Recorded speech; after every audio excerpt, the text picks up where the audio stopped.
Իսկ ինչ կասեմ արդարության եւ արդարադատության մասին։ Միթե այստեղ մենք հասել ենք այն կետին, որ ուզում ենք հասնել եւ որն էր այդ կետը։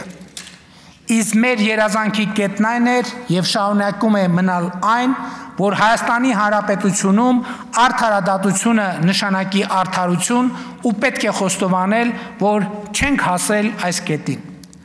Այստեղ կանխատեսում եմ արդեն իսկ ավանդական դարձած քննադատությունը, թե մենք բաց ենք թողել դատավորների վետինգի հնարավորությունը։ Այս քննադատությունը իրականում տեղին չէ երկու պատճառով։ Նախ ժողովրդական ոչ բռնի թավշյա հեղափոխության ժամանակ մենք պարտավորվել ենք, որ բոլոր պաշտոնյաները պետք է նոր Հայաստանում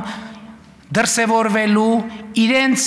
ուժերը ներդնելու շանս ունենան եւ ճշգրիտ հավատանի ենք մնացել այդ խոստումին։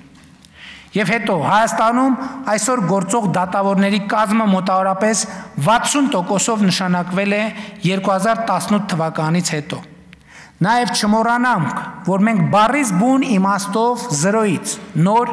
հակակոռուպցիոն դատարան ենք ստեղծել 3 առաջին ատյանի վերաքննիչ եւ վճռաբեկ դատարաններով։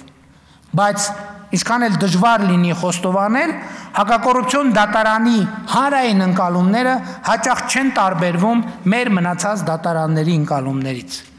Սա մեզ պիտի հուշի, որ խնդիրները եւ դրանց լուծումները այնքան էլ պարզ չեն, որքան կարող է թվալ, եւ վարչապետի